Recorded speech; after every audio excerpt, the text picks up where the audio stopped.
kubwa, ninampenda Bwana. Huyu Yesu ni wa neema, kubwa ni wa neema. Huyu Yesu ni wa neema, kubwa ni wa neema. Huyu Yesu ni wa neema, kubwa. Tuombe. Baba, katika jina la Yesu, ninakuabudu na hata ninakuinua. Asante mfalme, ni kwa ajili ya ibada hii. Baba wa mbinguni, jina lako litukuzwe na jina lako lihimidiwe. Nakabidhi Bwana ibada hii mikononi mwako.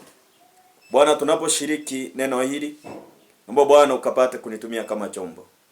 Nabariki kila mmoja anayepata neno lako kwenye mtandao ya kijamii, kwenye runinga na hata kupitia kwa radio. Jehova chile wote ni mikononi mwako. Asante mtakatifu, uhimidiwe na hata utukuzwe. Katika jina la Yesu Kristo mfalme, nakemea kila madhabahu yote ya Freemason, Devil Worshippers, Illuminati, watawala wote wakuu wa anga na sushanga zao masaa na majira kama haya hawataswiria neno lako katika jina la Yesu. Nasambaratisha mikutano yao na ibada zao katika jina la Yesu Kristo. Bwana, ukanitumie kama chombo kwa sababu ya utukufu wa jina lako. Katika jina la Yesu Kristo naomba na hata nakuamini. Amen. Basi karibu sana kwa sababu ya nafasi hii ambao Bwana ametusaidia ili tupate kuungana pamoja kwenye ibada. Na ninaamini ya kwamba mlipata muda wa kubarikiwa na mtumishi wa Bwana aliyekuwa kwenye ibada ya siku ya leo kwenye Voice of Hope. Na ninaamini ya kwamba mlibarikiwa. Kwa wale ambao mnaelewa lugha ya Kikuyu, basi maana leo alikuwa anafundisha kupitia lugha ya mama. Na Mungu awabariki kwa sababu ya kupata muda huo kupata kusikiliza. Basi nami ni jina langu ni Apostle Daniel HM, na hudumu na kanisa la Maximum Healing Outreach Ministry. Kwa neema zake Mwenyezi Mungu pamoja na jamii yangu tumebarikiwa, na ningependa tuungane katika ibada hii. Kwenye ibada ya siku ya leo nataka kuongea kuhusu familiar spirit. Familiar spirit ni ile roho ambayo inayekujua. Familiar spirit ni roho ya kukuzoea. Kuna roho ambayo unakuta kwamba imekuzoea. Ni roho ambayo inakujua. Familiar spirit. That's what I'm talking about this evening, this morning and this lunch hour. So ningependa tukaweze kuelewa neno la Mwenyezi Mungu, na ninatumai ya kwamba Mungu wa mbinguni ataenda kukubariki na ataenda kukutenda mambo makubwa katika jina la Yesu. Basi nataka kuzungumza neno hilo na naamini ya kwamba tutapata kubarikiwa. Tuende katika kitabu cha Matendo ya Mtume pale 16 mpaka 17. Matendo ya Mtume 16 mpaka pale 17. I'm talking about familiar spirit. Familiar spirit. Maana hiyo ni roho ambao unakuta kwamba inakujua, na nitakuonyesha vile tunavyoendelea kusikiliza neno la Bwana. Basi utaelewa ya kwamba what am I mean when I'm talking about this familiar spirit. Katika kitabu cha Matendo ya Mtume, Act chapter number 16 verse number 16 to number 17, Biblia inasema hivi: siku moja tulipokuwa tunakwenda mahali pa kusali, msichana mmoja aliyekuwa na pepo mwenye uwezo wa kuugua alikutana nazi. Msichana huyo alikuwa anawapatia utajiri wake, fedha nyingi kwa uaguzi wake. Basi huyo msichana alitufuata Paulo na sisi, akipiga kelele na kusema, hawa watu ni watu wa Mungu mkuu, wanatuangaizieni njia za wokovu. Familiar spirit. Vinasema ya kwamba Paulo na Sila walikuwa wanaenda katika njiani, na walipokuwa wanaenda katika njia zao, maandiko yanasema ya kwamba wakapatana na mwanadada mmoja. Na walipopatana na yule mwanadada, maana maandiko yanasema kwamba msichana haikumsema jina lake.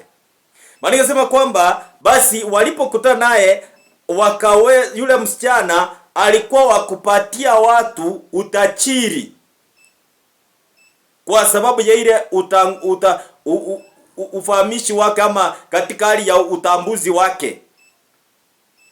Wakawa sasa wale watu wanafaidika kupitia ile pepo ya utambuzi,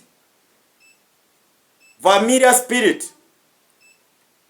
Sasa wakati ambapo watu wako na familiar spirit, is like prophet and a prophetess, watu ambao walio katika hiyo roho na hiyo roho ya familia, wanaweza wakatambua kile ambacho ulichokifanya, wanaweza wakatambua kile ambacho unachokifikiria, but it is not the servant of God, it's just a familiar spirit inside in them. Sasa vile nasema ya kwamba huyu msichana alipokutana na kina Paulo, basi akapata kuwatambua kina Paulo. Na anasema ya kwa Maria anasema kwamba basi huyo msichana akafuata kina Paulo. Kisha akasema ya kwamba akawa akipiga kelele akisema ya kwamba hawa watu ni wa Mungu mkuu. Na uelewe ya kwamba huyu msichana alikuwa na roho hii ambao ni pepo ya utambuzi, the familiar spirit. Sasa akawa ya kwamba wale watu wanapata utachiri kupitia ile roho. Ile roho wale watu walikuwa wanasaidika kutoka kwa ile roho. Na Biblia inasema ya kwamba akafuata kina Paulo akipiga kelele akisema hawa watu ni wa Mungu mkuu. Kwa hivyo licha kwamba hawa watu walikuwa wa Mungu, yule msichana alikuwa na familiar spirit, alipata kuwatambua. So when the familiar spirit follow you, my brother and my sister, when that spirit is following you, hata ukivuka uende Amerika, hata ukivuka uende mtaa mwingine, hata ukivuka uende county nyingine, basi uelewe ya kwamba hiyo roho bado pale unapokwenda, hiyo familiar spirit will follow you. That spirit will follow you. Bwana asifiwe sana. Na wakati hiyo roho inamaanisha sema kwamba ikatambua Paulo na Sila ya kwamba hawa ni watu wa Mungu.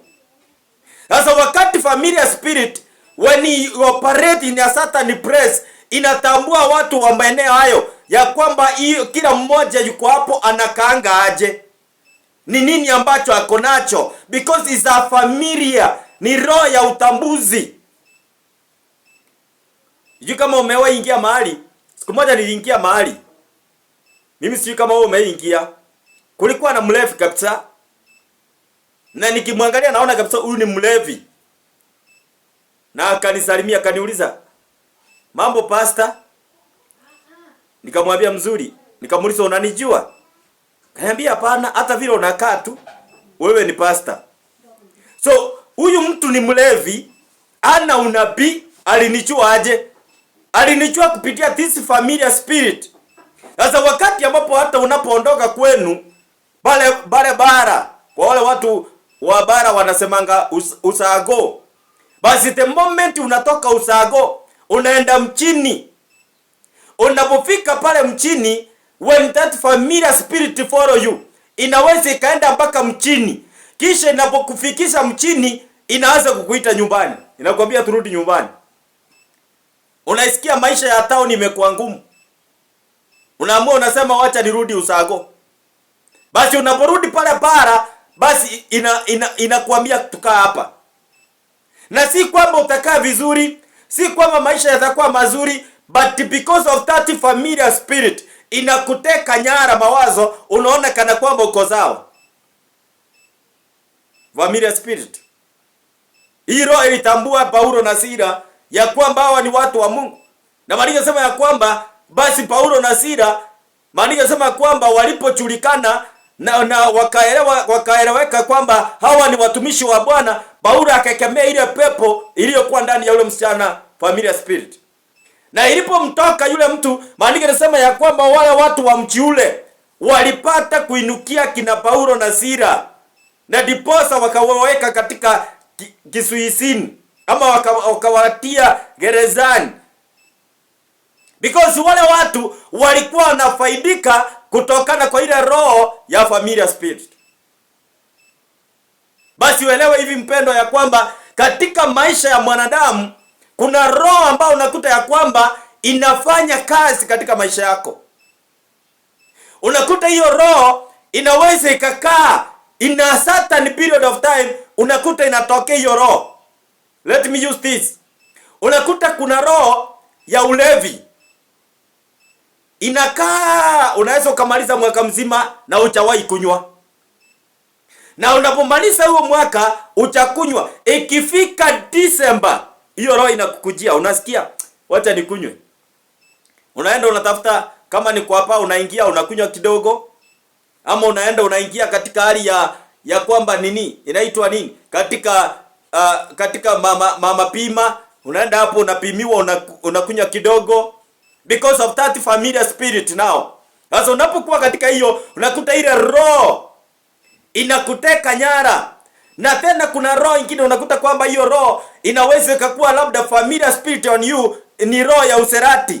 Utakuwa umeokoka mwaka mzima, but ikifika mwezi fulani ile roho inakuingia na ina make sure kama wewe ni mwanadada itakuletea kijana, kama wewe ni mwanaume itakuletea msichana, na utaepuka because it's a familiar spirit. Inakuelewa unachokitaka na unachokipenda, inakuelewa very well on your weakness, inakuelewa vizuri weakness yako. Kuna mtu unakuta kwamba unaweza ukakuwa muda fulani vizuri, hiyo roho labda ya madeni inafika inakurudia, inakaa na wewe kama miezi miwili mitatu, inakuachilia tena, unakaa unafanikiwa, inarudi tena na ukamata. This is a familiar now spirit. That's what I'm trying to tell you. Unakuta hiyo roho inakaa, inarudi, inachirudia because inakuelewa vizuri, inakujua in and out. Vile nasema hii roho ilitambua kina Paulo na Sila. Kasema hawa watu ni wa Mungu mkuu. Hawa watu, na akaenda akipiga kelele akisema hawa watu ni wa Mungu. Na wakati walipokemea hiyo roho, wale watu wa mchi ule walikasirika na wakakamata Paulo na Sila wakaweka gerezani. The familiar spirit. Sasa angalia mpendwa, katika maisha yako ni vyema uchiite kama mkutano. Unaweza kuta kuna roho ambayo inakufuatanga katika mwezi fulani. Kuna siku moja nilikuwa naombea mwanamume mmoja. Alikuwa ni manager mkubwa sana katika restaurant. Maana ni kazi amesomea, si ile kazi ya kugesi, ni kazi amesomea, ni catering. Sasa kawa wakati ambapo anaenda kufika mwezi wa Novemba, huwa analetewa ndoto. Na ile ndoto anayeletewa, analetewa akifutwa kazi. Na kama ataletewa kufuta kazi, ataletewa akiwa shule, high school ama primary. Anaona kabisa amevaa uniform. Sasa hiyo mwezi hautaisha kama hajafutwa kazi. Lazima atafutwa kazi. Why? Because this familiar spirit, he knows him. Mpaka wakati ambapo tulimfanyia deliverance. Imagine mtu ni catering, anarudi anaanza kuuza makaa. Na makaa yenyewe anapouza bado inashindikana. Inashindikana kuuza. You can imagine makaa watu wanatumia, lakini yeye anashindwa kuuza hiyo makaa. Kwa nini? Maana ni mfungwa katika hii roho ya familia. Yuko na mwanamke amekaa naye miaka 10 na hawezi pata mtoto. Sasa nilipokuwa ninaongea na wao, nikawauliza mumeenda hospitali? Yeye tumeenda na hakuna mtu akona shida. Lakini mwanamke amekaa na yeye 10 years hananga mtoto. Where is the problem? This familiar spirit. Ni roho inawajua. Sasa wakati ambapo mtu anaenda kufanikiwa, hiyo roho inatokeanga because ni roho inakujua. Anakuta kuna mtu anaweza anza kuchenga, wakati ambapo anapochenga in a certain period of time, labda wakati amefika hata kwa lento, kitu tu inatendeka tu hivi, anafutwa kazi. Kama ni biashara alikuwa naye, anachikuta amefunga biashara. Roho hiyo sasa inafanyanga kazi hivyo. maana inakuelewa. Sasa inakufuatanga. Na unakuta kuna mipaka ambayo unaweza jaribu kuvuka katika kiwango ya maisha. Wakati hapo unaenda kuingia level hiyo, basi hiyo familiar spirit na ukamata inakulet down. Hata ukiwa mhubiri, unaweza ukakuwa mhubiri na unahubiri, na washirika wanaongezeka. Wakifika level fulani wana drop, unaanza upya tena. Wanaenda wanaongezeka, wanafika mahali wana drop, wanarudi ile level tu. So you can, yani unakuta kwamba unasunguka hiyo roundabout au uongezeki. This is familiar spirit. Maana Maandiko sema kwamba katika kitabu cha Matthew chapter number 4 verse number 11. Matthew chapter number 4 verse number 11. Tusoma hapo na wewe. Biblia inasema pale ya kwamba basi Ibilisi akamwacha na malaika wakacha wakamhudumia. Huyu ni Yesu Kristo. Maandiko yanasema ya kwamba Yesu Kristo, when you read in the book of Matthew chapter number 2, Biblia inasema ya kwamba wakati Yesu alipozaliwa waliona nyota. Na walipoona nyota, basi Herode akatuma mamajusi wakafuata ile nyota. This is not the familiar spirit. Walipofuata ile nyota, maandiko yanasema ya kwamba basi wakalipofika pale, malaika akatokea akawaonya, akawaambia msirudie ile njia, maana Herode anatafuta njia ya kuangamiza mtoto. Maandiko yanasema ya kwamba basi wakati Yesu alipoendelea, Maandiko yanasema ya kwamba naye malaika akamkujia baba yake Yesu ambaye ni Yusufu, ikamwambia ya kwamba basi ondoa mtoto wako hapa na ukimbilie pale Misri, maana bado basi Herode anatafuta kuangamiza mtoto. Na Maandiko yanasema ya kwamba basi mtoto akapepwa na baba yake na akapelekwa Misri. Na wakati walipoenda Misri walikaa kwa muda, basi Yesu akarudi kupitia malaika wake Mungu, akatuma kwa baba yake, akamwambia ya kwamba sasa rudi kule kwenu, maana yule tayari yule wa kuangamiza mtoto tayari asaaga. Yesu akarudi katika mji wao bale Bethlehem. Waliporudi, Maandiko yanasema kwamba basi sasa inafika wakati ambapo Yesu anaanza huduma akiwa na 38 years. Na wakati anapoanza 38 years in the ministry, basi Maandiko yanasema ya kwamba na hii roho ikakuja tena, ikaingia kwa Ibilisi, ikaanza kujaribu, ikamwambia inamia hii, ifanya hivi. Kila mtu anaelewa chapter number 4 vile inasema hayo majaribu yote Yesu aliyopewa. Sitakusomea hapo because hiyo si topic yangu.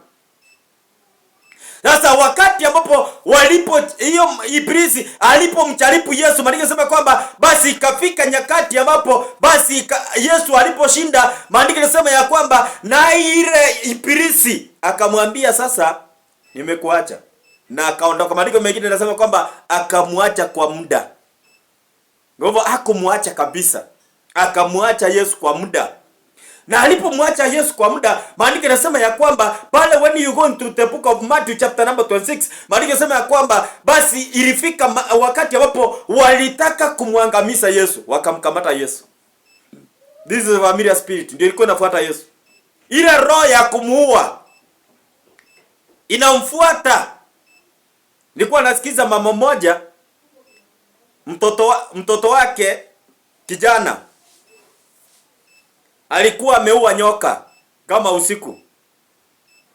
Na alipoua nyoka, na I don't know, is the following day jioni akafamiwa na watu wasiojulikana na wakamuua. Na hata hivi leo mtoto achapata haki, maana waliomuua hawajulikani. Sasa swali ni ile nyoka aliyeua na yeye the following day anafahamiwa anauliwa, what is that mean? Nini hiyo inamaanisha? Inamaanisha nini hiyo? Wewe ukijiita kama mkutano wewe mwenyewe, ameua nyoka na yeye anarudi anauliwa. Na ndio sasa hiyo ako form 3. So wazazi wanatarajia sasa huyu sasa anaenda kumaliza shule, sasa atatusaidia. But you can see now this familiar spirit imemfamia, amekufa. Sasa Yesu Kristo wanamtafuta, hii roho ya mauaji inamtafuta mpaka akiwa na 38 years. 38 years. kutoka utoto wake. Basi uelewe ya kwamba kama hiyo roho inatafuta Yesu, ujue hata wewe mpendwa, hiyo roho inaweza ikakutafuta. Unakuta ile maisha uliyolelewa ukiwa mtoto, bado ndio unalelewa watoto wako. Familia spirit. Kuna watu ambao unakuta kwamba wanafuatwa na hiyo roho. Hiyo ya familia. Hiyo roho inawachua tu kwenu, si wa kuolewa. Sasa inawafuatanga tu. Hata ukiingia kwa ndoa, unakuanga kama contract. Unakuanga contract ya ndoa. Unakaa for a short period of time, unakuta umetupwa nje. Unachukuliwa na mwingine. Na uko na party tu ya kupata. Unapata tena mwingine. Tena huyo naye anakuweka, anakutumia, anakupiga knockout. Anakaa na wewe, then unatupwa, unachukuliwa tena na mwingine. Then unakaa, unatumiwa, unaachwa nje. Kwa sababu ya kwamba this is the familiar spirit. Inakuelewa vizuri.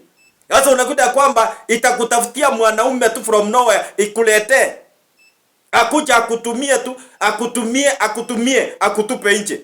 Ukae tena na tena akuletee mwingine. Tena ukae na yeye. The same mwanaume. Unaweza kuwa unafuatwa na hiyo roho. Sasa hiyo maroho inakuelewa. Inakutafuta for a period of time. Inakuletea msichana tu from nowhere. Unakaa na yeye, tena unatupa. Na tena yani unakuta kwamba hiyo roho inaenda ikijirudia. Mimi sijui familiar spirit in your life ni gani. Sijui ni gani. Na hiyo roho when inaweza kufuata kisasi na kisasi. Hebu tusome katika kitabu 1 Samuel chapter number 28 verse number 7 to number 9. 1 Samuel chapter number 28 verse number 7 to number 9. Tusome hapo na wewe. Biblia inasema, ndipo Sauli akamwambia watumishi wake, nitafutieni mwanamke ambaye anaweza kutabiri ili nimwendee na kutaka Sauli. Watumishi wake wakamjibu, yuko mtabiri mmoja huko Edoli. Basi Sauli akajiuza na kuvaa mavazi mengine. Akaenda huko pamoja na watu wake wawili. Walifika kwa huyo mwanamke usiku. Akamwambia, nitabirie kwa pepo. Umlete duniani yeyote nitakaye kutachia. Yule mwanamke akamwambia, wewe unajua kwa hakika kuwa mfalme Sauli umewaangamiza kabisa watabiri na wachawi wote katika nchi ya Israeli.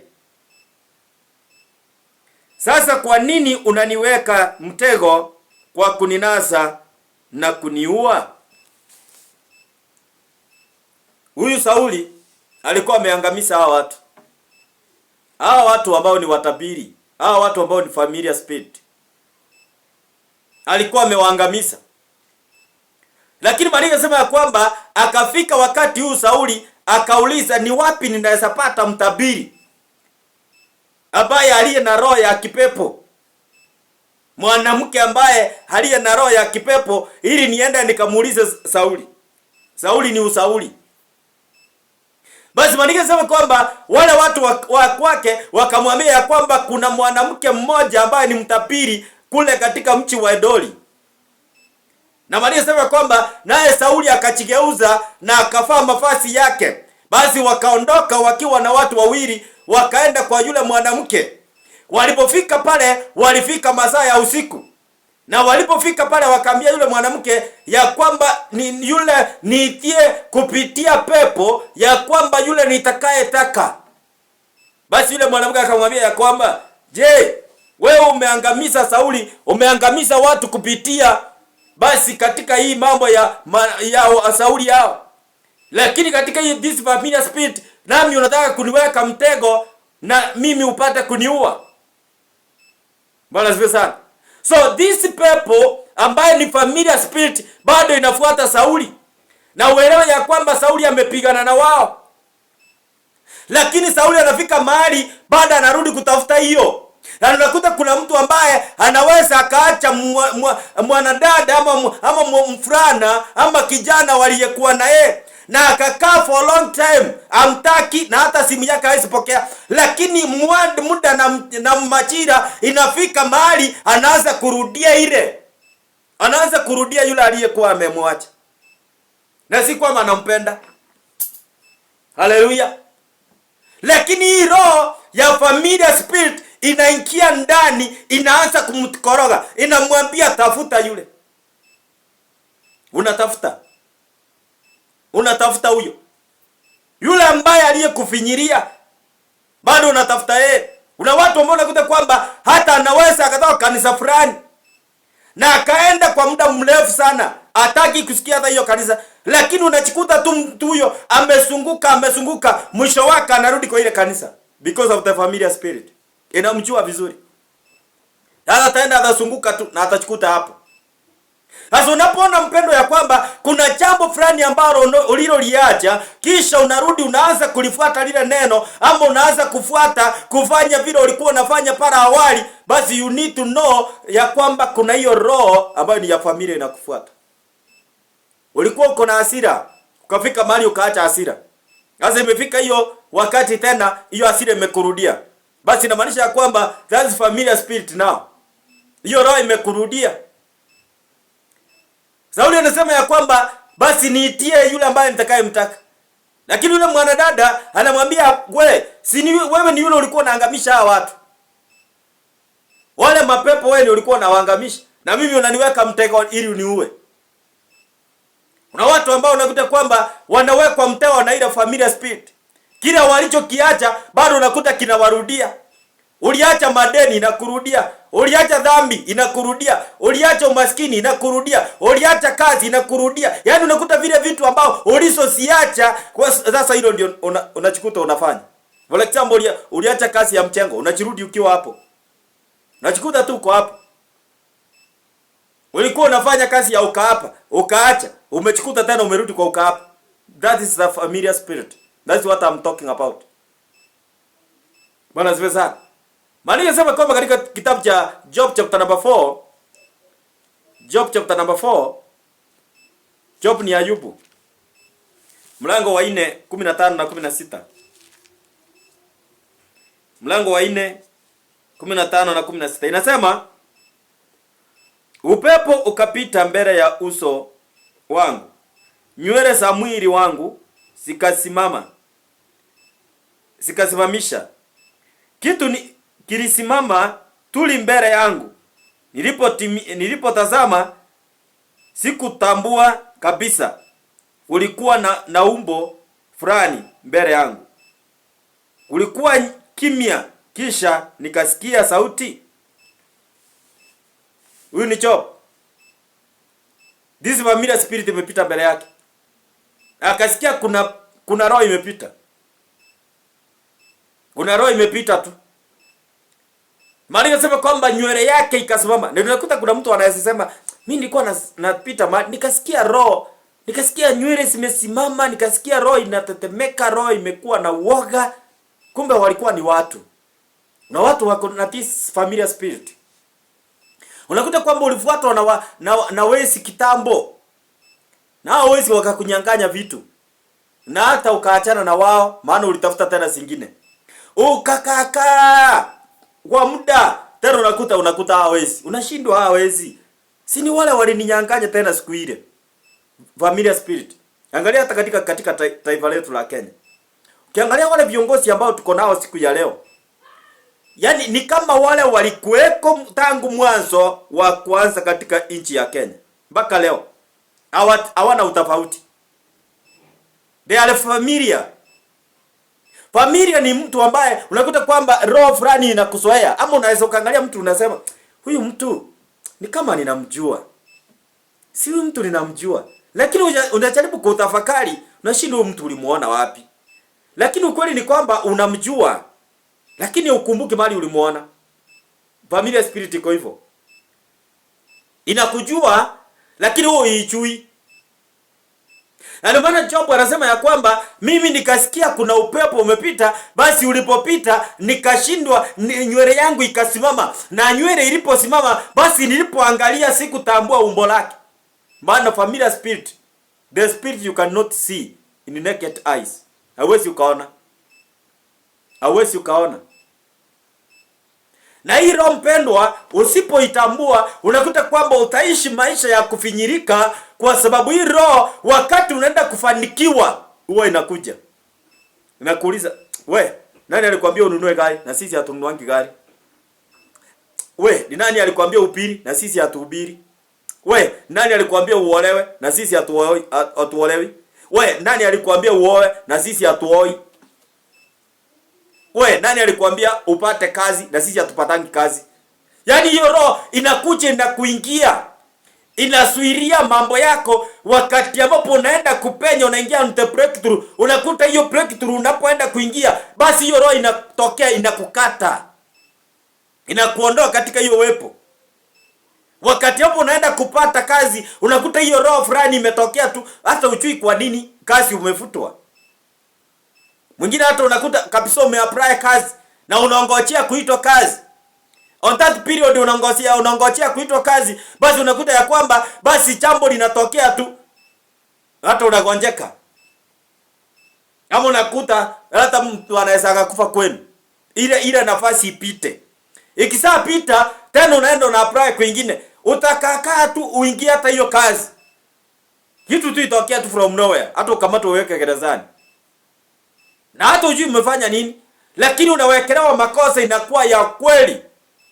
Na unakaa gerezani katika hata maisha yako yote. Familiar spirit. Na watu ambao unakuta mlikuwa mnafuatwa na hizo kesi. Kuna wakati hiyo roho ilikuwa inanifuata. Yaani mimi nakumbuka baba yangu alikuwa anakamatwa sana na polisi. Alikuwa anakamatwa sana. Mara amepigana na polisi, amekamatwa, mara sijui ametusi DC, sijui nani. Yaani mara ndio yule ameenda amekunywa, amekamatwa. Yaani alikuwa anakamatwa. Sasa mimi sikuwa naelewa, mimi nilikuwa naona ni makosa yake tu. Sasa mimi imagine mimi nakuja ninakuwa kijana barubaru. Sasa ninapokuwa hapo mimi naanza tu kufanya vibarua zangu, kazi zangu nini na nini. Mimi nakuta hata mimi ile familia spirit imenifuata. Mimi nakuta nakamatwa tu from nowhere na wekwa ndani. Mpaka nakumbuka the last nilikamatwa nilikuwa pilot. Nimeenda kuogelea kwa beach. Imagine nimeenda tu kuogelea na mimi na enjoy kama watu wengine. Mimi katika ile kuogelea, sasa wakati umefika tunafaa kutoka kwa beach na mimi natoka. Mimi kutoka hivi, mimi nakutana na askari, mwanamke na mwanaume. Na wako raia, sikuwa hata najua ni askari. Naambiwa simama hapo. Kai, ni nini nimefanya? Simama hapo. Sasa askari mmoja alikuwa, nakumbuka vizuri, alikuwa mcharuo. Akachukua ile kadi, kuna kadi wanakuanga nao polisi. Akachukua hiyo kadi akanionyesha. Kaniambia you are under arrest. Sasa mimi nikashindwa, kwani nimefanya nini? Nikaambiwa nyorosha mikono yako. Sasa unajua polisi huwezi pingana nao. Nikanyorosha mikono, nikawekwa pingu. Nilipowekwa pingu, nikapelekwa kwa station moja ambayo pale Mombasa, sitaitaja because niko hewani. Nikapelekwa ndani. Na nilipopelekwa pale ndani, sasa nikaingia kwa cell. Ilikuwa kitu saa moja. Na saa hiyo nimeingia hapo, sijui itafanya aje. Niko na 1000 kwa simu. Na walikuwa wanataka 2000. Kwa hivyo nipeane kila mmoja 1000 na niko na 1000. Nikajaribu kuwapea hiyo 1000 wakakataa. Alafu ilikuwa kwa simu, kwa M-Pesa. Nikamwambia siniwatumie hii ndio niko naye mbele na nyuma. Hata sikuwa najua nitatoka hapo pirate niende mpaka Mshomoroni. Lakini nilikuwa nasema nitaomba tu mtu atanitumia tu fare. Bora tu mimi nitoke hapa ndani. Maana kukua gerezani si kuzuri. Gereza ni mbaya sana. Usitamani maisha ya gereza katika maisha yako. Hakuna kitu kibaya katika dunia hii kama gereza. Gereza. Hakuna kitu kibaya kama gereza. Ukiona hata yule askari alikamatwa akagojeka, gereza si mzuri. Sasa mimi nikajaribu kuwapembeleza, wakakataa. Wakaenda wakaniandikisha statement. Unajua mpaka lazima uandikishe OP. Huwezi wekwa tu seli bila. Nikaandikisha OP, nikatupwa hapo kwa seli. Sasa nilikuwa na askari mkubwa mmoja ambaye ni commander katika station moja, sitamtaja, niko hewani. Sasa nikampigia simu nikamwambia, mkubwa, ni pastor. Ni nini? Niko ndani. Wapi? Niko kwa station fulani. Umekamatwa na nani? Uzuri nilikuwa nimesikia wakiongea majina yao. Na ile kadi alinipea, alinionyesha, nilisoma kwa sababu ilikuwa Mwangaza, ilikuwa pale Pirate. So nikamwambia niko katika station fulani na nimekamatwa na fulani. Kaniambia wapee simu yangu. Wapee simu niongee na wao. Nikapiga, unajua sasa mtu akiwa cell anakuanga na simu kabla hajawekwa hapo afungiwe. Ile kurara hapo. Kuna masaa unapewa simu uongee na watu wenu. Sasa hiyo ndio period nilikuwa naye. Sasa nikaambia huyu askari, chukua hii simu ongea na huyu. Sikutaka kumwambia ni askari mwenzake, maana nilijua hata kubali. So nikamwambia ongea na hii. Naye sijui alijua aje. Kaniambia, kwani wewe unajifanya hapo uko na wakubwa? Mimi niongee na yeye, niongee na nini? Sasa uzuri simu ilikuwa on. Yule akasikia akisema. Akasikia akisema niongee na yeye nini? Akaniambia sawa, ngojea kidogo. Akapiga simu kwa mkubwa wa hiyo station. Akamwambia kuna kijana ako hapo ndani anafanya nini? Sasa hapo ndipo yule askari akapigia mwenye, sasa kwa sababu wale ndio walikuwa kwa shift, akawapigia simu akawauliza, kuna kijana mmeshika ako hapo? Na nasikia mmeshika pastor, mnamfanyisha nini hapo ndani? Hebu muachilie mara moja. Sasa mimi sasa hiyo nikajisikia, unajua kuna kujisikia. Ni vizuri kukuwa na watu wakubwa wewe. But I'm talking about familiar spirit. Hii ni roho ya papa inanifuata tu. Sasa hapo yule askari akaniambia, toka hapo mchinga. Akanitoa hapo, tukatoka na yeye nje. Tulipotoka na yeye nje wakanisindikiza hata mpaka barabarani, mahali kwa ile roundabout.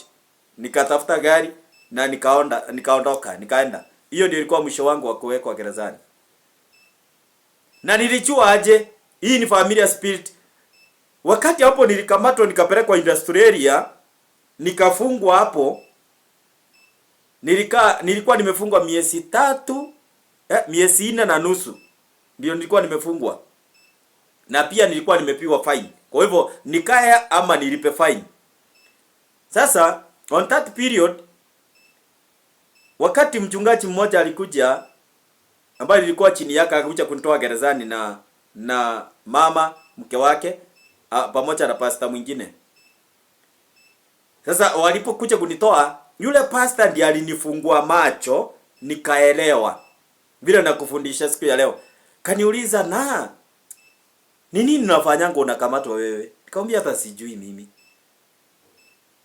Ulifanya nini? Kamuelezea keje nilifanya, nikakuta hapo, nikapelekwa hapo. Akaniambia, na mimi naona ni madhabahu inakusumbua. Hii kitu kuna mtu kwenu alikuwa anakamatwa hivyo. Nikamwambia baba yangu amekamatwa. Mpaka leo hii baba yangu hata maaskari wamemzoea, mpaka hata akipatikana wanamwachanga tu. Juu wameona tu ni kawaida. Wamemwona tu ni kawaida. Hata wakimkuta hata hawatamshughulikia. Hawana shughuli na yeye, wanamwacha akienda. Wanamjua. But this is a familiar spirit. Sasa inafanyanga kazi hivyo. Unakuta hiyo roho inakufuata. Inaweza kutoka generation to generation. Biblia inasema ya kwamba Job anapotazama anakuta kwamba hata hawezi akatambua umbo hilo ni nani. Sasa roho hauwezi ukaiona, lakini utaiona katika matendo ya kwamba hii roho ilikuwa wakati fulani tena imejirudia. Unakuta wakati fulani unashindwa kulipa nyumba, unakaa katika hiyo muda ambaye tena unakaa unalipa, tena inafika wakati ule ambao ulishindwa kulipa wakati ule, tena inajirudia hiyo tu muda. Ile mwezi. Yaani ile tatizo ambayo ulikuwa nayo inajirudia the next year, the same month. Mpaka unajiuliza kwa nini? That is familiar spirit. Bwana asifiwe sana. When familiar spirit, my brother, operate in your life, hiyo roho inakufuata step by step. Kuna wengine unakuta kwamba wanafuata hiyo roho, unakuta tu umekuwa kisirani from nowhere. Ulikuwa si kisirani, lakini hiyo roho maana inajirudia, inafika mahali unachikuta tu uko na hasira, uko na kisirani, yani yenye hata ieleweki. Na inakaa kwa birudi. Unaona kama mwanamke akiwa na mimba, kuna wakati anakutanga ako mzuri, Wakati mwingine ako modest, kuna wakati mwingine hata aeleweki. Hata tunashindwa kulirate na huyo mwanamke. Unaona wanakuanga na mamudi. Hata ukiwa mume wake kama uelewi, haki mtaachana katika hiyo modest. Maana kila wakati amekukasirikia. Kila wakati anaweza akakutusi. Yaani kama una roho ya kuelewa, hii roho iko ndani yake ni hii kitu inamsumbua, utamwacha. Na tunasikia kuna wanaume wengine anaambianga mke wake wakati ako na mimba, nenda kwa mama yenu. Ama enda bara kwa mama. Ili asikae na yeye. Sasa anaenda anakaa huko bara, labda hata anamtuma kwao, ama anamtuma kwao mahali amesaliwa. Anaenda sasa anakaa hapo mpaka ajifungue ndiye anamwendea. Sio kama wewe umeiona kitu kama hiyo. Umeiona kitu kama hiyo wewe ama ni mimi tu naonanga? Yaani mwanaume anashindwa kabisa kulirate na huyo mwanamke. Na ni wake. Lakini akipata mtoto anakuwa mzuri. Sasa kuna hiyo roho inakuanga hivyo. Sasa ina take time. Yaani inakuja kwa period fulani. Kuna siku moja nilikuwa naombea mama mmoja. Anafika period fulani anakula mawe. Unajua ile mawe wa mama wanakulanga wewe wakiwa na ujauzito. Sasa yeye anafikanga, yeye hana ujauzito, lakini anakula hiyo mawe anashiba. Yaani anakula akikunywa maji tayari amesha shiba. Alikuwa ananiambia anashipanga kabisa. Na nikamuuliza kwani unasikianga aje? Kaniambia mimi hata nasikianga tu inanuka vizuri. Na hata sikulangi hata ugali. Mimi nikisaa kula hiyo basi. Nikamwambia na wewe una mimba? Na inatoka wapi hiyo? Na ni mama mkubwa, ni mama wa 45. Nikamwambia wewe kuna roho inakufuata wewe. Hebu tuombe na wewe. Hiyo roho hapo ndio ilifunguliwa. Because kumbe ni roho ilikuwa inamfuata, alikuwa ananiambia kwamba hata mama yake alikuwa anakuranga hiyo. Na ana mimba. Na anakula hiyo. Hata akishinda ile mawe, anaenda hata anatafuta hata mchanga yenyewe. Ile mchanga ya shamba, anakula hiyo. Na anaweka hata kwa sahani, anakula kama chakula. Familiar spirit. Sasa roho hiyo wani ambayo inakufuata, roho ya familiar spirit unakuta kwamba inawafuata hata katika familia yenu yote. Hebu tusome pale katika kitabu cha Psalms chapter number 109 verse number 13. 109 verse number 13. Psalms 109.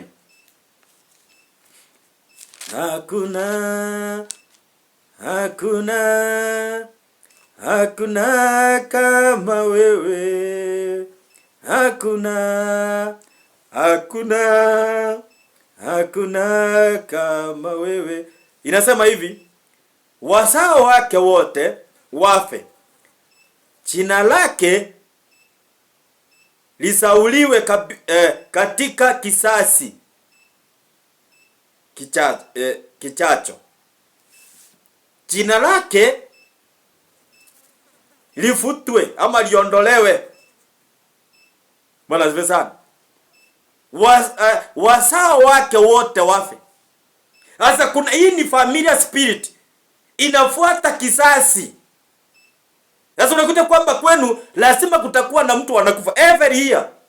Kuna mtu anakufa a certain month every year. Kuna mtu unakuta kwamba kila mwaka lazima kutakuwa na mtu atakufa. Ama kutakuwa na mtu atafutwa kazi. Ama kutakuwa na mtu ataacha uokofu. Ama kutakuwa na mtu ambaye anapata accident. Ama kutakuwa na mtu ambaye atafahamiwa na wakora. Ama atakuwa na mtu ambaye atafanyiwa operation. Ama atakuwa na mtu ambaye atapata kunyongwa. Ama atakuwa na mtu ambaye atapata kujiua.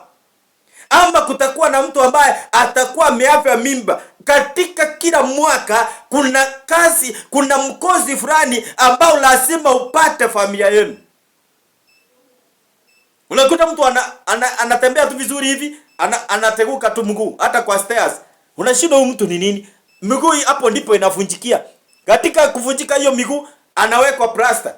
Anakaka, tena unasikia kuna mwingine tena naye alianguka akavunjika mguu. Kwa nini hiyo? Familiar spirit. Na ndio maana sema kwamba basi kisasi chake kitawawa. Kitakufa hizo kizazi mpaka kisasi hicho. Mpaka kichacho. Yaani ni kusema mpaka kisasi kinachokucha. Hii Biblia yangu inasema ati kichacho. Sijui kama hii Biblia naye ni kama ya Kiswahili ya Mombasa na Tanzania. Haleluya. Kwa hivyo nakwambia nini my brother and my sister? Ya kwamba wakati familia spirit iko, unakuta kwamba inafuata watu katika familia na inawachua vizuri. Kile kilichotesa dada yako ndicho kinachokutesa. Kile kilichotesa mama yako ndio kinachokutesa. Kilichotesa baba yako ndicho kinachokutesa. Kilichotesa brother yako ndicho kinachokutesa. Kilichotesa auntie ndicho kinachokutesa. Kilichotesa anko ndicho kinakutesa. Kilichotesa kazini yako bado ndicho kinakutesa. Yaani unakuta ya kwamba kilichokula babu ndio bado kinakukula. Kilichokula nyanya ndicho bado kinakukula. Na wewe si ile nyanya tomato, nyanya ni shosho. Najua watu wa bara mnajua kusema shosho si nyanya. Kuna mwingine Mombasa alikuwa anasema ukimuita nyanya, mambo, habari, ujambo, sikamo, anakwambia nyanya ni tomato. Haleluya. Nyanya ni tomato. Na wale watu wamjui tomato ni nyanya. Watu wa bara. Haleluya.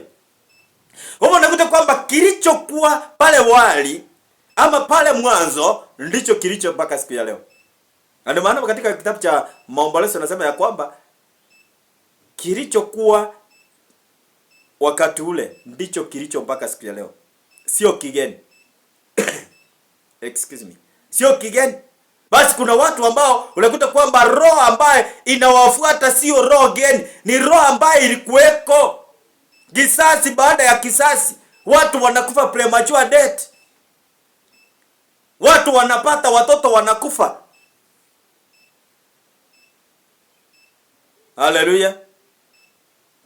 That's now the spirit. Unakuta kuna mtu ambaye akipata mtoto kijana wa kwanza anakufa. Familia spirit.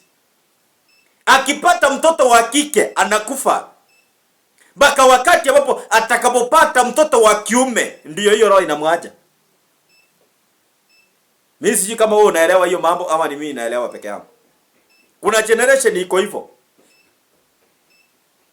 Akipata mimba ya kwanza lazima itatoka. Familia spirit inachua wakati uko na mimba na wakati hauna. Familia spirit inachua wakati umepata kazi na wakati hujapata kazi. Familia spirit inachua wakati unaendelea na wakati huendelei. Familia spirit inachua wakati unaomba na wakati uombi. Familia spirit inachua wakati umeokoka na wakati hujaokoka. Familia spirit inakuelewa vizuri nje na ndani. Familia spirit. My brother and my sister. Ningependa nikuambie siku ya leo ya kwamba chita kama mkutano. Uangalie ni roho gani ile ambayo inakufuata. Hiyo roho ndio hiyo familia. Inakujua, inakutambua. Inakutambua. Inakutambua. Hallelujah. Inakufuata wakati fulani. Na wakati mwingine hata ina shughuli na wewe. Hata unaenda unasahau kabisa. Unaona everything is okay. Lakini kwa muda tena unakuta kwamba ile kitu ambacho ulikuwa umeona kama umeshinda unachikuta tena hapo hapo. For example, unakuta kuna mtu ambao uko na pressure. Unaenda unatipiwa, unapewa madawa, pressure inaisha. Unaambiwa yes now you are free. Unakaa for a period of time, ile pressure inarudi. Kuna siku moja nilikuwa naombea kijana mmoja.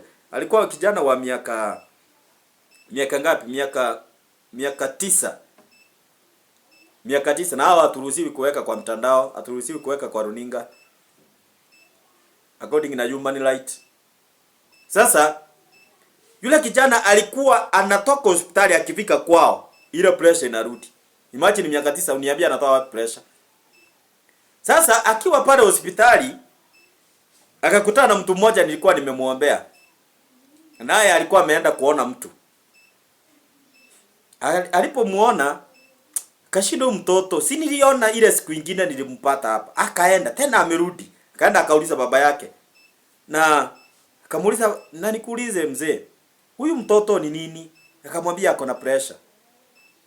Akamwambia na siku ile alikuwa na nini? Naye ni hiyo. Akamwambia, "Hai, hebu nikupe namba ya pastor muongeleshe, uenda amuombe, labda anaweza akakuwa atamsaidia. Bwana asifiwe sana. So katika hiyo harakati yule mzee akanipigia simu. Akaniuliza, "Oh pastor, habari mzuri. Uko wapi?" "Niko mahali fulani." "Nimepewa namba yako na fulani, unamjua?" "Basi niko na mtoto hospitali na huyo mtoto haponi. Unaweza kuja uniombee?" Nikamwambia nakuja. Nikaenda hospitali. Nikaenda tu nikawekelea yule mtoto mkono, nikasema hii pressure irudi kwa kiwango yake. Na mimi nikaondoka. 3 hours later, yule baba alikuwa discharged na mtoto wake. Kaniambia, "Pastor, mtoto amepona na tumetoka hospitali. Uko wapi?" Nikamwambia niko kwa nyumba. Kaniambia nakuja. Wakakuja wakanibariki. Kaniambia, "Ubarikiwe sana." Na huyo mtoto hakurudi tena pressure hospitali. It was a familiar spirit. Ilikuwa inamfuata kila wakati. Kila wakati. Sasa kuna roho ambayo unakuta kwamba inakufuata, inakujua. Wakati unaenda kufika kiwango fulani inakuja, inakufuruta, inakuweka chini.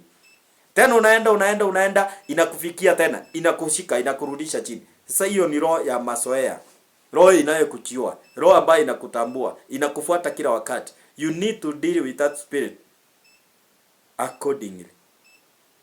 Bwana asifiwe sana. Hiyo roho ambayo unakuta kwamba inakufuata kila wakati, inakufuata muda fulani. Basi hiyo roho mpendwa, si roho ya kuiacha useme kwamba wacha ikae vile nataka, ati Mungu akitaka ataniokomboa. Lijikomboe. Anza na kujikomboa. Na kujikomboa ni kuamini na kuchukua hatua. Si tukaa hapo, alafu unasema hapa na wewe unakaa kama yule kiweta alikuwa pale kwa sinagogi. Wakati Petro wanaingia kanisani, yeye ako hapa anaomba, "Sadaka, nipe, ni sadaka, ni dara, nipe." Alikuwa ni kazi yake ni kuomba. Lakini ilikuwa yeye akombolewe. Familia spirit inaweza kukuweka mahali fulani. Unakaa hapo maisha yako yote. Na unajiuliza ni nini, mbona mimi sitokei? Kwa sababu ya hiyo roho inakujua. Ukienda kutokea inakurudisha. Wakati unaenda kuolewa inakwambia hapa hakuna, rudi hapa. Roho hiyo inakufuata. Lazima mpendo uamke na utoke katika usingizi upigane nayo. Na unapopigana nayo useme hilo familiar spirit you have to leave me by fire by force. Unakuta hiyo roho inajirudia, inakupatia ugonjwa kwa muda fulani. Kila mwaka lazima wewe uraswe hospitali. Kila mwezi lazima wewe uraswe hospitali. Wewe ndio unasumbuliwa na ulcers, wewe ndio unasumbuliwa na kansa kila wakati. Wewe ndio unasumbuliwa na ugonjwa wa kuumwa na sijui na kichwa. Kama ugonjwa wa machani kama iko. Ugonjwa wa masiwa, sijui ugonjwa gani. Yaani unakuta wewe tu ndio unakuwa na ile hali ya magonjwa kila wakati. Ama ikiwa si wewe basi kunakuwa ni mtoto. Kukiwa sio mtoto kunakuwa ni mama. Kukiwa si mama kunakuwa ni mzee. Kukiwa si mzee kunakuwa ni mzazi. Kukiwa si mzazi kunakuwa ni sijui dada, sijui kaka. Yaani inaenda ikibadilisha. Hiyo roho inakuta kwamba inawafuata generation to generation. Maana inasema kwamba pale tumesoma Psalms Psalms 109 verse number 13. Maana inasema kwamba na hiyo familia naye wakapata kufa na kisasi mpaka kisasi kinachokuja. Hivyo ni kwamba hiyo roho isiondoke, iendelee kuongojea kuwaua, iendelee kuwakula mpaka hiyo kisasi kingine. Basi kuna mtu mbona unanikuta kwamba unanisikiliza siku ya leo, unanitazama katika siku ya leo, unakuta kwamba kuna hiyo roho inakufuata kila wakati. Yaani unakuta kwamba kuna kipindi fulani ambao unakuta kwamba unachikuta katika situation fulani na inakaa unakuta kwamba ina last for a period of time, pia unafika mahali unakuta ile roho tena imekuondokea. Basi uelewe ya kwamba ni roho ambayo inakujua vizuri. It's a familiar spirit. Kuna watu wengine unakuta kwamba hiyo roho unakuta kwamba inakuandama katika kazini. Unakuta kwamba umepata kazi, unafanya kazi vizuri, lakini hiyo roho inafika mahali ambapo inakuletea hasira from nowhere. Mnakosana na bosi wako na hiyo kazi unaiacha. Familiar spirit. Roho inayokutambua, roho ya utambuzi. Roho ya utambuzi inakutambua. Inaweza ikakuona hivi, ikachua wewe unaenda wapi, unafikiria nini. Inakuangalia, inajua wewe ni nini ambacho unakusudia kufanya, na ina make sure imekuondoa hapo. Kuna wakati ambapo ilikuwa nakuta kwamba mimi hata singeweza hata kununua kiatu. Ilikuwa ni shida kwangu kununua kiatu. Kuna watu ambao mko na hiyo roho. Yaani unakaa na kiatu mpaka kiatu inaseeka mpaka inakwambia jamani nihurumie tu, usinifuata sana, nihurumie. Yaani sasa hiyo ikiatu kabisa mpaka inakuomba uiache, maana umeipiga viraka, umepiga uzi kila mahali mpaka kiatu yenyewe inakwambia jamani, si unihurumie tu. Inakutesa. Yaani kiatu yenyewe mpaka unakuta kabisa imeisha, lakini bado unaisukuma, unaiambia tuende. Then unakuja unapata tena unanunua kiatu kingine. Unakaa nako kanaisha mpaka kanakwambia jamani, umesahau nimeisha. Then unakaa unafaa hiyo. Then inaisha. Mpaka then unakuta kabisa, yani kabisa imekataa, lakini wewe ukubaliane na unaiambia ingia hapa haraka. Tena unaingisha hapo. Yaani unakuta kwamba hata kununua kiatu mpaka umalize kiatu ndio ununue kingine. Is a familiar spirit. Usifikirie nikutaka. Hakuna mtu anataka kuwa na kiatu pea moja. Ukipata mwanaume barabarani anatembea na slippers, sijui ya blue, sijui ya red, ile slippers za kuoga zile. Wacha hizi siku hizi zimekuja hizi ya kacha hizi unaweza faa tu. Maana sasa watu wanasemanga wacha nifae nataka kupigwa upepo. Lakini zile viatu zile slippers za kuoga zile, unakumbuka zile zilikuwa za 100 zile 80. Siku hizi zinakuanga 150. Yaani unakuta mwanaume anatembea barabarani na hizo slippers na trouser. Usifikirie maisha yake ni mzuri. Amefahamiwa. Sasa otherwise ana kiatu inabidi afaa hizo. Familia spirit mpendwa ni mbaya sana. Wakati unaenda tu kufanikiwa, hiyo roho inakukujia, inakwambia hapa hatufukangi. Wacha hapa maneno. Waachia hapa hatuendi. Kuna mwingine inabidi unafaa nguo yenyewe inaparara mpaka kabisa inakwambia ai unaipiga viraka. Mimi nakumbuka kuna wakati nilikuwa maisha hiyo siwezi taka watoto wangu wapitie. Hata hiyo acha. Siwezi taka. Nakwambia nilikuwa navaanga uniform. Navaanga uniform mpaka uniform inanikataa. Lakini naiambia tuenda shule. Yaani imeseeka, imepiwa viraka mpaka viraka sasa mpaka nakumbuka kwanza kuna kinyasa nilikuwa nafaanga ilikuwa kaki. Mimi mpaka nilipofika class 6 nilichukia vinyasa za kwenda shule. Nilikuwa naendanga na trouser shule. Na nikienda kwa sababu tunachapwa shule tufae vinyasa na ikunja. Wacha siku hizi shule za siku hizi unakuta mtu anafaanga tu trouser kwenda shule primary. Sisi hatukuwa tunafaa hiyo. Sasa inabidi nikunje ndio mwalimu akiondoka ninyorose trouser yangu. Na ni kwa nini? Kuna kinyanza ambao nilikuwa nimevaa kilikuwa cha kaki. Inakuambia kinyanza. Kulikuwa na mtu fundi mmoja alikuwa mwanaume. Alafu kijana yake alikuwa rafiki yangu na tulikuwa darasa moja. Sasa mimi hiyo kinyaza nilikuwa nampelekeanga kila wakati ananipigia kiraka. Mara sasa zingine anaenda napata kingine hata kiingiani. Lakini sasa lazima kesho niende shule. Anapandika. Nakwambia alipandika mpaka ikawa sasa hiyo kinyaza inakuwa mzito. Sijui kama umepitia maisha kama hiyo. Hiyo kinyaza ilikuwa inakaa mzito kwangu. Maana nasikia kabisa yani imesonwa, imewekwa viraka. Unajua sasa na huyo fundi naye sijui kama alikuwa amerauka. Wakati nampelekea aondoe ile kiraka aweke ingine, anawekelea juu. Nakwambia ilikuwa inakaanga mzito huko nyuma. Mpaka hata nikichapwa na mwalimu siku anasikia mimi. Maana sayari imejaa nyuma. Familiar spirit. Siwezi taka mtoto wangu afaange nguo kama hiyo. Viraka vimejaa mpaka unashuhudia hii ni nguo red, ni blue, ni yellow, ni black, ni gani. Yaani mpaka ilikuwa ijulikani kabisa. Hapo sasa ikafika mahali mpaka hapa mbele kwa magoti hapa. Bado pia ikaanza kuraruka. Sijui ni ile kuoga. Unajua sasa zingine nilikuwa natoka naye shule, nikikuja sasa sina ingine ya kubadilisha. Inabidi nifaa hiyo, alafu naikunja nikioga. Sasa sijui ni ile maji ilikuwa inaiguza, ikaanza kuraruka tena hapa mbele kwa magoti. Sasa tena yule mtu wangu fundi akawa tena anaenda paka hapo anapiga kiraka. Life ingine ni baya sana.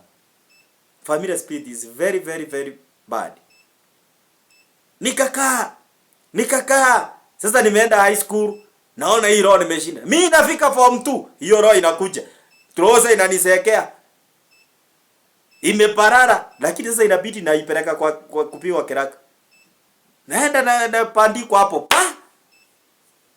Nikaanza kuona hai. Tena ile mambo ilikuwa kule primary, tena nilikuwa nafaanga Kinyanza. Tena napiga viraka, tena nimerudi kupiga hapa jamani. Nikaanza kuona hapana, hii sasa imeenda too much. Nikanunua trouser nyingine ya mtumba ya 200. Sasa nikakaa nayo at least. Sasa unajua high school sijui kwa nini asisekangi nguo haraka, si kama primary. Na unajua huko sasa mimi nakumbuka hata nisoma na trouser ngapi? 2, ya 3 nikawa nimesahau ondokea. Sasa ninakwambia nini mpendwa? Ya kwamba hiyo roho familiar spirit inajua hata wakati unaenda kununua nguo mpya. Sasa inabidi ikunyime. Unakaa na kanguo kana seka, kana parara, kana yani hata kanguo kabisa hata wewe unakachukia, lakini inabidi ndio kako. Inabidi ukafaa hako. Unafaa sasa. Unakaa nako kana kataa. Yaani unafaa nguo mpaka hiyo nguo kabisa inakukataa. Na si kukataa kwa sababu ni ndogo, inaukataa kwa sababu ya uzee. Imeseeka mpaka hata kabisa inakwambia jamani, si unihurumie tu. Nihurumie, chukua mwingine na yeye. Familiar spirit. Mungu akubariki sana. Na akutenda mambo makubwa. Unajua wakati mwingine mpendwa, ni vyema unajiita kwa mkutano, unajiulizanga kwa nini mimi hii mambo inanipata? Unajiulizia, unaanza kujioji. Na ndio maana nasema ya kwamba na uendee wazee ili wakufahamishe habari zako. Kwa hivyo kuna mambo ambayo huwezi ukaelewa usipoendea wazee. Uende waambie wazee wa kwenu. Uende uulize baba, na hii mambo napitianga ni mambo gani? Na kama baba hata kwambia sana baba yako hata kwambia na mama yako. Nenda kwa nyanya. Huyo nimekwambia tomato si ni shosho. Sasa uende kwa shosho. Wale watu wa bara. Ukienda kwa shosho muulize, na habari zangu ni gani? Nilitoka wapi? Nilikuja aje? Nilizaliwa aje? Maisha yangu. Wakupatie hadithi ya maisha yako. Ulitoka ukazaliwa aje? Ulisaliwa ukachikuta wapi? Hivyo. Your life history. Sasa unapojua your life history, basi unaanza kudili na hiyo. Unaanza kudili na hiyo familiar spirit, ile roho ya mazoea, hiyo roho ya utambuzi, hiyo roho ambayo inakujua. Kuna siku moja ambayo nilikuwa naombea mama mmoja ambaye unakuta kwamba wakati ambapo alipozaliwa alikuwa na wiki 3. Basi watu wakaenda kumchukua kwamba sasa wampeleke kanisani. Na wakati walipoenda kumpeleka kanisani, kumbe yule pastor wao alikuwa ni mganga. Lakini sasa bado ni pastor.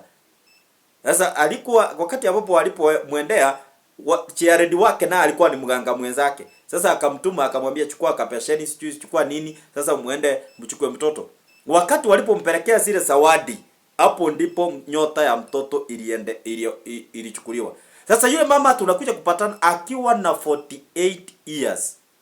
So unaweza imagine from 3 weeks anateseka akiwa katika kifungo mpaka akifika miaka 48. Sasa hiyo ameolewa ametupwa. Ameolewa ametupwa mpaka ameamua kukaa peke yake. Kwa sababu ya nini? Familiar spirit. Hilo wakati nilikuwa nafanya utafiti wangu, unakuta hata mama yake aliishi kwa ndoa kwa shida. Basi uelewe ya kwamba wakati familiar spirit inafanya kazi, basi inaenda inachirudia kwa period fulani, inachirudia kwa muda fulani, inachirudia. Mimi naomba nimalizie hapo kwa sababu ya muda. Na naomba nikwambie hivi mpendo, kiita kama mkutano, uchiochi mwenyewe. Uangalie ni nini ambacho kinachokusumbua. Na kinachokusumbua kinatoka wapi na kilikuja aje mpaka kikafika hapo kimefika. Basi ukapigana na hiyo roho na Bwana atakubariki na atakutenda mambo makubwa. Basi nataka kuomba na wewe na Mungu akubariki. Chukua maji yako hapo nyumbani. Nataka kuomba na maji leo. Nataka kufanya muujiza hapo kwako, nyumbani mwako, na ninaamini ya kwamba Bwana atakubariki. Na uko hapo ungependa kuokoka, sirudie maombi ya nyuma yangu. Kama unasikia kwamba umebarikiwa, unatamani kupeana maisha yako kwa Bwana Yesu Kristo, usiwe mmoja wale ambao katika familia yenu mnaangukanga katika kila mwaka wewe unaanguka katika wokovu. Basi ni vizuri uokoke na ili ukawekwe huru kwa sababu ya neema zake Mwenyezi Mungu. Rudia maombi ya nyuma yangu. Sema, Bwana Yesu, natambua mimi ni mwenye dhambi. Nimetubu dhambi na makosa yangu. Bwana Yesu, futa jina langu kwenye kitabu cha mauti, uandike jina langu kwenye kitabu cha uzima wa milele. Bwana Yesu, kuanzia leo unitakaze na unifanye kuwa kiumbe kipya. Kuanzia leo Bwana Yesu, njoo ndani yangu na ufanye makao ndani yangu. Kuanzia leo nimekataa shetani na kazi zake. Kwa jina la Yesu naomba na hata na kuamini. Sema amina. Basi kama umeokoka, Bwana Yesu akubariki. Tuombe basi hayo maji yako hapo nyumbani. Chochote ambacho unamwaminia Mungu, we are doing miracles through this water, na Mungu atakutenda mambo makubwa. Nyosha mikono yako ukielekeza kwenye screen na Bwana atakubariki. Baba wetu ishiye milele, ninaachilia upako wa Roho Mtakatifu kwa hii maji kwa jina la Baba na Mwana na Roho Mtakatifu. Ikafanye muujiza na ishara isiyokuwa ya kawaida katika nyumba hii. Ishara na miujiza katika maisha ya mtu huyu aliyenipata kwenye gari yake, kwenye kazi yake, popote alipo Bwana aliyesikia neno lako. Ninaachilia nguvu na uwezo na mamlaka yako, na umfungua kutoka kwa kila familiar spirit katika jina la Yesu. Naondoa hiyo roho ya kumfuata Bwana, roho ya utambuzi kwa maisha yake nimeiondoa. Roho ambayo inafuata anga yake, inafuata Jehova Jire ndoa yake, watoto wake, inafuata Jehova Jire katika njia zake. Naondoa hiyo roho katika jina la Yesu. Naachilia uwezo wako mfalme. Wapendwa wao wakombolewa kutokana kwa hiyo roho. Wakuwe huru kuanzia dakika hii. Kila roho ilikuwa inawafuata Bwana, roho ya utambuzi, natangaza hiyo roho iwaachilie katika jina la Yesu. Bwana tawala na uonekane. Bariki kila mmoja aliyepata neno lako kwenye nchi ya Kenya na hata wote walio nje ya Kenya. Bwana nena na mioyo yao, badilisha maisha yao. Hiyo roho isinende kwa maisha yao tena katika jina la Yesu. Wanapokunywa haya maji, muujiza ukatendeke kwa ishara na uwezo wako. Kwa jina la Yesu tunaomba na hata na kuamini. Amen. Kunywa hiyo maji.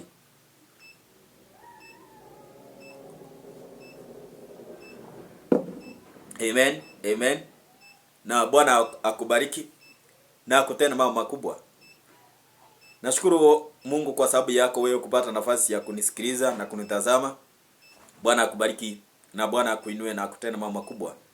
Nataka kuchukua fursa hii kukushukuru wewe ambao unasimama na kazi ya Mungu ili ipate kuendelea kwa hewani. Bwana akubariki na akutende mambo makubwa.